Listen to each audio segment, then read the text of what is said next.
दोस्तों, दरअसल पिछले एपिसोड में हमने देखा कि वांगलिंग को सनटाई से उस लेवल 8 की सूडो डिवाइन पिल का राज मालूम हो चुका था और ये एक जाल है। लेकिन फिर भी हम देखते हैं कि संजी जो कि वांगलिंग को टेस्ट करने के लिए उस पर हमला करने के लिए आया तो वांगलिंग पीछे नहीं हटता, बल्कि उसने खुद अपनी मर्जी से इस जाल में कदम रख दिया। हम देखते हैं कि वांगलिंग संजी के साथ मिलकर उस ऑक्शन हाउस में आ जाता है, जहाँ बाउही टावर के ऑक्शन में सबसे लास्ट आइटम वही लेवल 8 का सूडो डिवाइन पिल था। इसकी कीमत उन्होंने पहले काफी ज्यादा कम रखी थी, जहाँ उन्होंने स्टार्टिंग 10,000 सेलेस्टियल जेड क्रिस्टल से करी। लेकिन साथ ही साथ सन फैमिली ने बाकी के सब लोगों को डरा दिया था कि कोई भी इस पिल के लिए बिडिंग नहीं करेगा। वांगलिंग जानता था कि ये पिल उसी के लिए जाल की तरह बिछाई गई है, लेकिन हम देखते हैं कि वांगलिंग भी बहुत ही स्मार्ट खेलता है, जहाँ वो ऊंची आवाज में इतनी कीमती ट्रेजर पिल की कीमत सिर्फ एक सेलेस्टियल जेड क्रिस्टल लगाता है और कहता है कि बेचना है तो बेचो, वरना इससे महंगा मैंने नहीं खरीदना। जो सुनकर तो सब लोग शौक हो गए थे।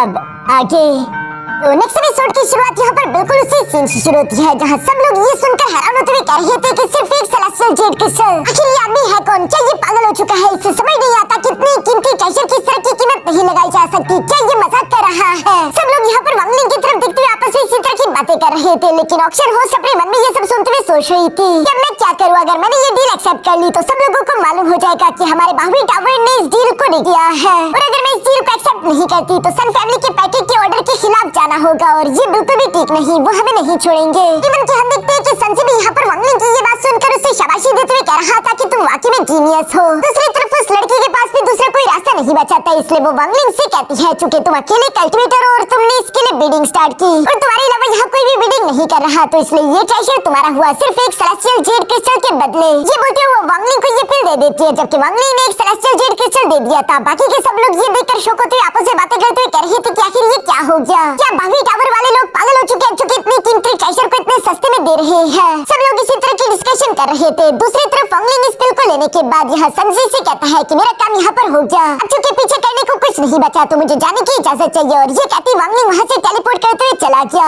संजी भी पीछे खड़ा सर हिलाता रह गया कि आखिर वो क्या ही कर सकता है। इसके बाद सीन शिफ्ट होकर दूसरी तरफ वांगलिंग पर आ जाता है, जो गली में धीरे धीरे चलते हुए सामने की तरफ बढ़ रहा था। अचानक उसने महसूस किया कि कोई उसके पीछे, और वांगलिंग रुककर सवाल करते हुए पूछा कि कौन है वहाँ पर। जहाँ पलट कर देखने पर वांगलिंग को जानने को मिला कि वो तो कोई और नहीं सनटाई था, जो कि अभी भी नहीं समझ पा रहा था कि वांगलिंग आखिर जानबूझकर इस दलदल में क्यों कूदा है। पर अब सनटाई पूरी तरीके से बदल चुका था। पहले वो हमेशा बेचैन और उतावला रहता था ताकत की लालच में, लेकिन अब मानो जैसे उसे टू पीस मिल चुका हो, उसे इन चीजों की अब तलब नहीं होती। इवन कि सनटाई अपने स्टोरी बैग को निकालते हुए धीरे धीरे वांगलिंग की तरफ भेजते हुए कहता है कि इसमें 50,000 से ज्यादा सेलेस्टियल जेड क्रिस्टल्स हैं, जो कि मैंने पिछले कई सालों में इकट्ठा किए थे। इसमें पिल रिफाइनिंग और आर्टिफैक्ट फोर्जिंग की कुछ टेक्निक्स भी है, जो सब बोलते हुए ये वांगलिंग को दे देता है। साथ ही साथ वो पलट कर जाते वांगलिंग को बताता है कि ये सब मैंने इसी उम्मीद में इकट्ठा किए थे कि किसी दिन मैं इनका इस्तेमाल करते हुए अपनी कल्टीवेशन को रिस्टोर करूंगा, लेकिन अब मुझे लगता है कि मुझे इन चीजों की कोई जरूरत नहीं, तुम इसे मेरी तरफ से एक तोहफे के तौर पर रख सकते हो। वांगलिंग तो यहाँ सनटाई का ये रूप देखकर काफी ज्यादा सरप्राइज था। वो इस तोहफे को अपने पास रखते हुए साथ ही साथ पास की बातों को याद करता है कि कैसे Wangling life and death situation में था। सनटाई चूंकि उसका 100 साल के लिए सर्वर बन चुका था, इसलिए सनटाई ने वांगलिंग की जान बचाई थी, लेकिन तब के टाइम सनटाई वांगलिंग से नफरत करता था और वो वांगलिंग को हर हाल में जान से मारना चाहता था। वांगलिंग यहाँ पर कहता है कि मैंने लाइफ एंड डेथ देखी, मैंने ताकतवर होना और कमजोर होना दोनों महसूस किया, बहुत ही ज्यादा शुक्रगुजार होना और अफसोस करना।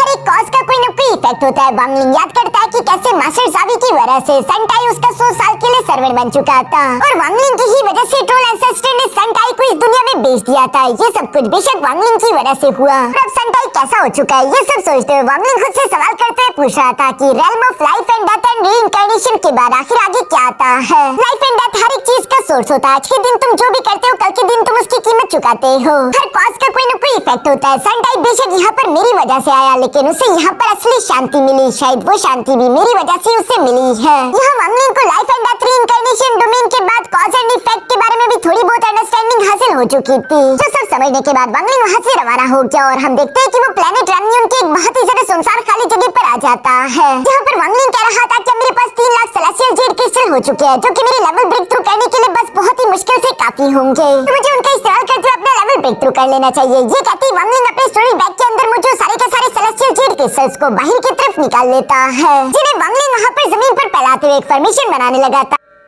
वांगलिंग ने साथ ही साथ अपने 7 सोर्ड फॉर्मेशन भी एक्टिवेट कर दी थी ताकि वो उसे प्रोटेक्ट कर सके। इसके बाद वांगलिंग कल्टीवेशन करने के लिए बैठ गया। वहाँ पर मौजूद जितने भी सेलेस्टियल जेड क्रिस्टल थे, वांगलिंग ने उन सबको शटर करते हुए यहाँ एनर्जी में कन्वर्ट कर दिया, जो एनर्जी बहुत ही ज्यादा प्योर थी। वांगलिंग की सातों तलवारें तेजी के साथ गोल गोल घूमते हुए सारी की सारी एनर्जी इकट्ठा करते हुए वांगलिंग की बॉडी के अंदर लाने लगी। एक साथ साथ यहाँ वांगलिंग की बॉडी में बहुत ही सारा खतरनाक एनर्जी इकट्ठा हो जाती है, जिसका इस्तेमाल करते हुए वांगलिंग जोरों के साथ चिल्लाता है और हम देखते हैं कि वो एनर्जी सीधे जाकर आसमान से टकराने लगी। ये एनर्जी इतनी सारा पावरफुल और खतरनाक थी कि इसे दूर दूर तक महसूस किया जा सकता था। सब लोग उसे देख पा रहे थे। इतनी खतरनाक एनर्जी को देखकर तो रंसू, फेंग, सनजी और जाओ चुआन भी सरप्राइज हो गए थे। वो समझ गए थे कि शायद वांगलिंग इसका इस्तेमाल करते हुए हम लोगों को वार्न कर रहा है कि हमें उसे पंगा नहीं लेना चाहिए, उसकी ताकत कितनी ज्यादा है। हम देखते हैं कि यहाँ पर वांगलिंग ने चूंकि इतने सारे सेलेस्टियल जेड क्रिस्टल्स की एनर्जी को एब्सॉर्ब कर लिया था, तो इस तरह से वांगलिंग की ताकत भी बहुत ही ज्यादा बढ़ चुकी है। वांगलिंग की बॉडी पर इस एनर्जी वजह से कुछ क्रैक्स भी देखे जा सकते थे। वांगलिंग इसे देखते हुए कहता है कि सेलेस्टियल एनर्जी तो अब काफी है, उतनी जितनी असेंडेंट के मिड स्टेज के कल्टिवेटर के पास होती है, मगर अब वांगलिंग को अपने लाइफ एंड डेथ डोमेन की अंडरस्टैंडिंग को भी बढ़ाना होगा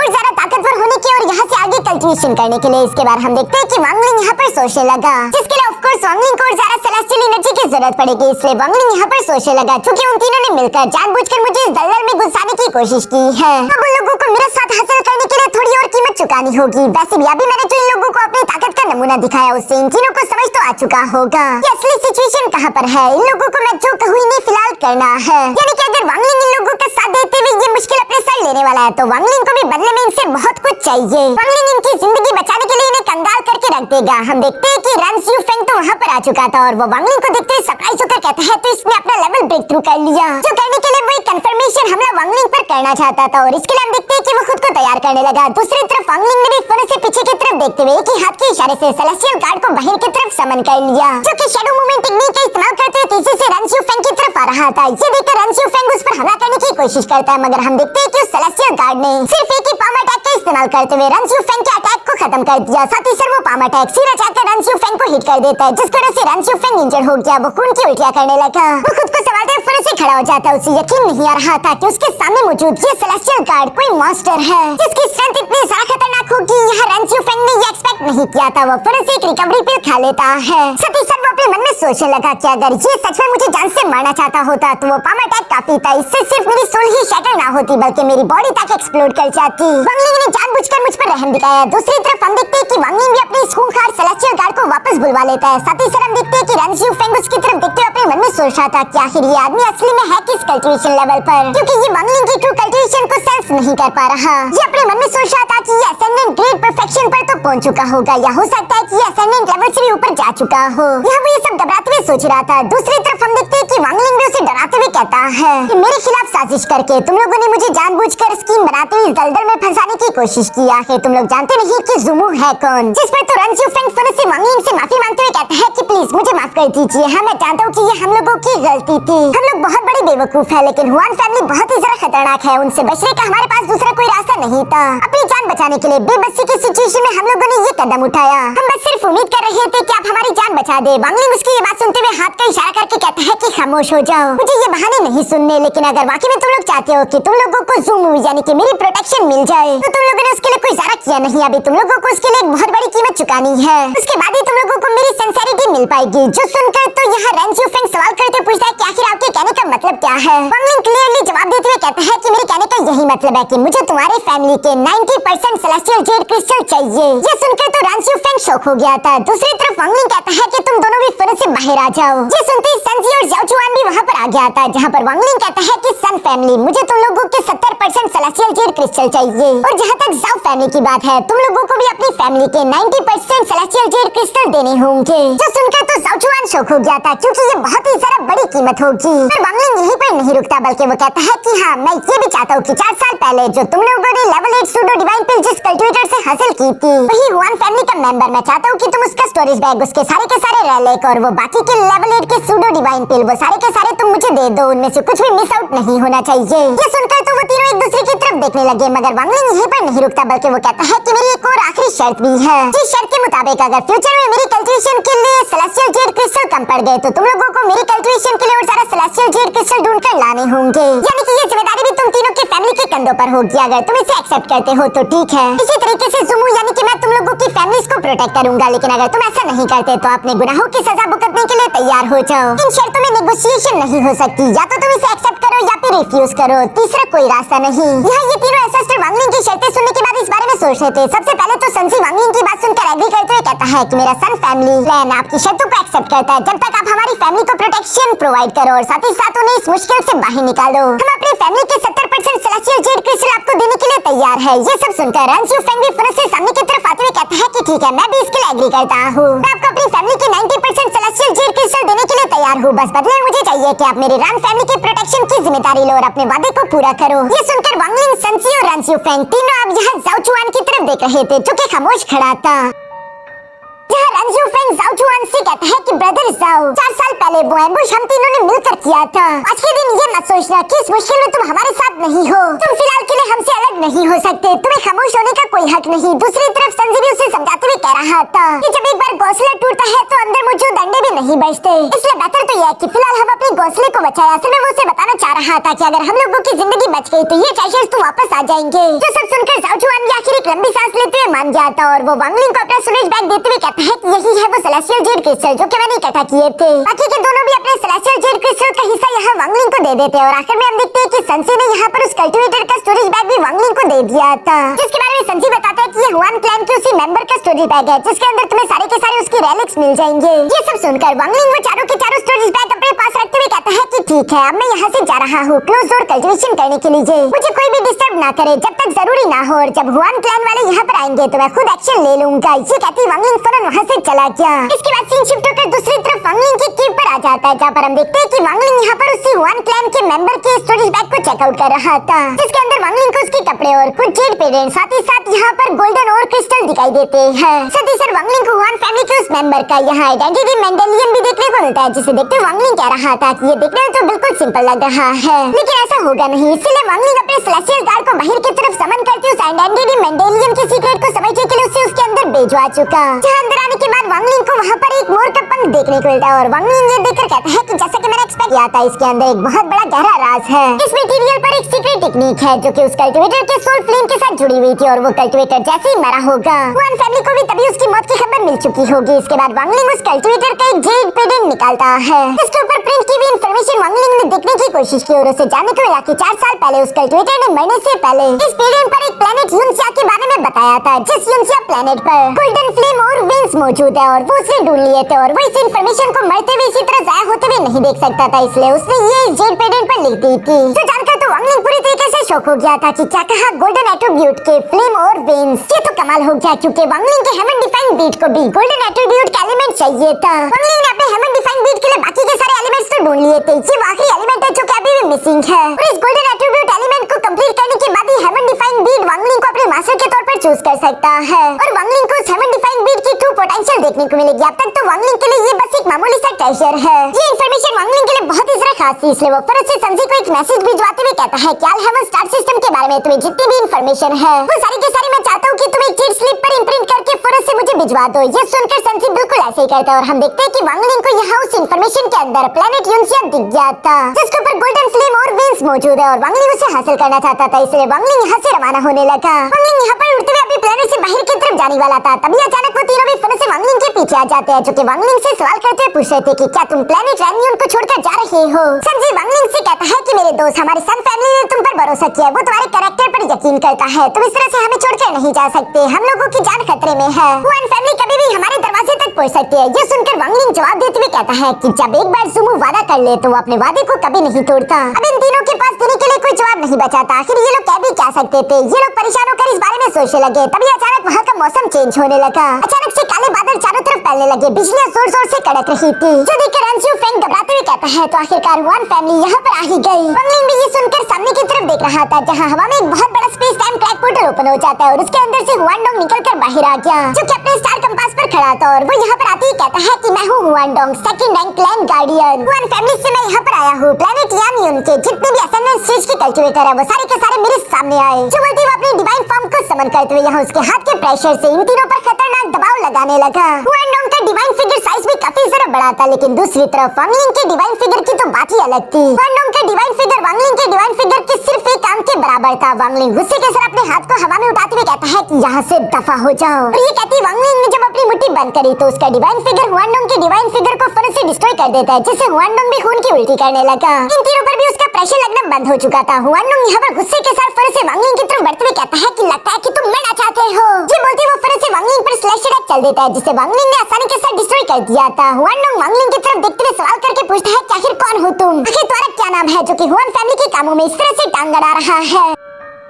जो सुनकर दूसरी तरफ वांगलिन भी अपनी दो उंगलियों की पावर्स को एक्टिवेट करते हुए कहता है कि मेरा नाम जानने की अभी तुम्हारी औकात नहीं हुई। ये बोलते ही वांगलिन के पीछे एक एंशिएंट थंडर ड्रैगन समझ चुका था और वांगलिन उसकी पावर को अपनी दो उंगलियों के अंदर इकट्ठा करते हुए फिर से हुआनडोंग पर हमला करते हुए कहता है कि इनहाइलेशन। इस लाइटनिंग अटैक को अपनी तरफ आता हुआ देखकर यहाँ हुआनडोंग ने खुद को बचाने के लिए एक डिफेंसिव बैरियर बनाने की कोशिश की, लेकिन वो डिफेंसिव बैरियर तो वांगलिन के लाइटनिंग अटैक के सामने सिर्फ एक सेकंड भी नहीं टिका, जबकि ये लाइटनिंग अटैक सीधे जाकर हुआनडोंग को भी हिट कर जाता है। हुआनडोंग खुद को संभालते हुए कहता है कि ये किस तरह की लाइटनिंग है, ये आदमी तो बहुत ही ज्यादा खतरनाक है, इसकी कल्टिवेशन असेंडेंट के मिड स्टेज की तो नहीं लगती, मुझे यहाँ से भागना होगा। और ये कहती वो फनन वहाँ से दुम दबाकर भागने की कोशिश करने लगा। वांगलिन भी उसे भागने नहीं देता, बल्कि वो फिर से अपने 7 सोर्ड स्पिरिट्स बाहर की तरफ समन कर लेता है, जो कि कंबाइन होते हुए गोल्डन क्यानकुन बीस्ट में कन्वर्ट हो चुके थे। और हम देखते हैं कि वो क्यानकुन बीस्ट फौरन से यहाँ हुआनडोंग के पीछे पड़ गया। हुआनडोंग तो यहाँ उस बीस्ट को अपनी तरफ आता हुआ देखकर कहता है कि मुझे यहाँ से एस्केप करना होगा ताकि मैं जल्दी से यंग लेडी को इस बारे में रिपोर्ट कर सकूं। और यही सोचते हुए फिर से अपने हैंड साइंस बनाते हुए वॉइड का रास्ता ओपन करने की कोशिश करता है ताकि वो वॉइड में टेलीपोर्ट करके यहाँ से निकल सके।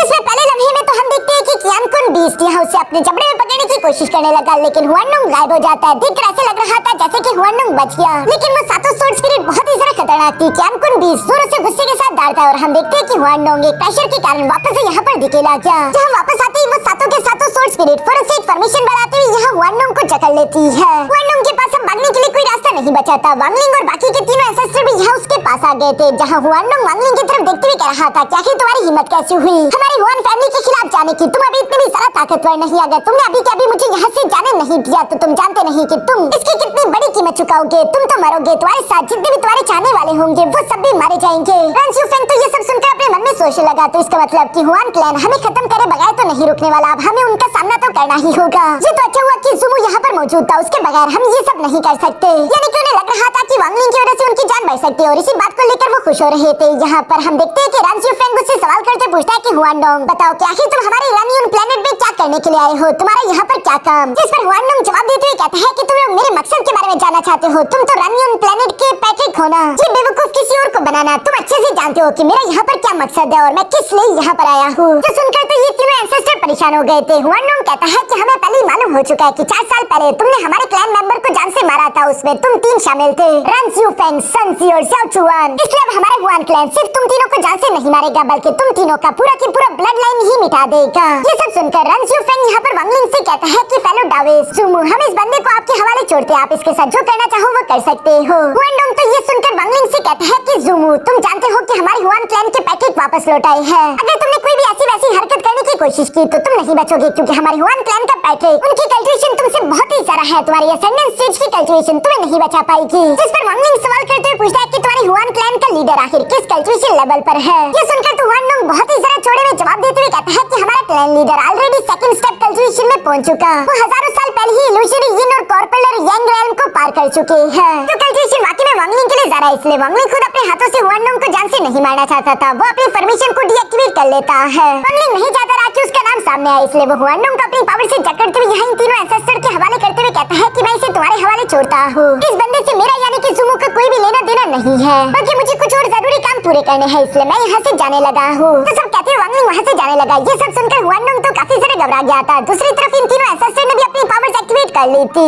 जहाँ ये तीनों मिलकर हुआनडोंग को जान से मारने के लिए धीरे धीरे उसकी तरफ बढ़ रहे थे। हुआनडोंग घबराते हुए कहता है कि ऐसी हरकत मत करना, मैं यंग लेडी हुआनमी का पर्सनल गार्ड हूँ, तुम लोग नहीं जानते होंगे लेकिन हमारी यंग लेडी हुआनमी हमारे लीडर की एक पर्सनल डिसाइपल है। इस पर्सनल डिसाइपल को वो दूसरे स्टार सिस्टम से लाए थे, उसे आल अलाइ स्टार सिस्टम कहा जाता है, यानी कि वो हमारे लीडर के लिए बहुत ही जरा खास बेटी की तरह है। अगर तुम लोगों ने मुझे हाथ लगाया तो यंग लेडी हुआनमी तुम लोगों को जिंदा नहीं छोड़ेगी। यहाँ हुआनमी का नाम सुनकर वांगलिन फोन से रुकते हुए सवाल करके पूछता है कि हुआनमी आखिर इस औरत का असली नाम क्या है। इस पर हुआनडोंग जवाब देते हुए कहता है कि मुझे आजाद कर दो, फिर मैं बताता हूँ। वांगलिन उसकी बात सुनकर फोन से अपने सोल सर्च टेक्निक का इस्तेमाल करते हुए हुआनडोंग की मेमोरी चेक करने लगा, जहाँ वांगलिन ने अपने हाथ में उसे खोपड़ी से पकड़ लिया था और वांगलिन उसकी मेमोरीज में देखता है कि ये हुआनमी कोई और नहीं बल्कि उसकी दुश्मन मिस ल्यूमी है, जिसे अल हेवन स्टार सिस्टम में देखकर तो वांगलिन को बहुत ही ज्यादा गुस्सा रहा था और वो गुस्सा होते हुए कहता है कि इस औरत की किस्मत वाकई में काफी बेहतरीन है, तो ये सिर्फ बच्ची ही नहीं बल्कि मेरे पीछे पीछे अल हेवन स्टार सिस्टम भी आ चुकी। और ये सब सोचते हुए वांगलिन चूंकि इतने ज्यादा गुस्से में था, वो अपने हाथ के प्रेशर से यहाँ हुआनडोंग की खोपड़ी कुचल डालता है, जिसे जान से मारने के बाद वांगलिन ने उसकी सोल को अपने सोल रिफाइनिंग फ्लैग के अंदर रख लिया था। वांगलिन का भी हुआन फैमिली के साथ 36 का आंकड़ा शुरू हो चुका।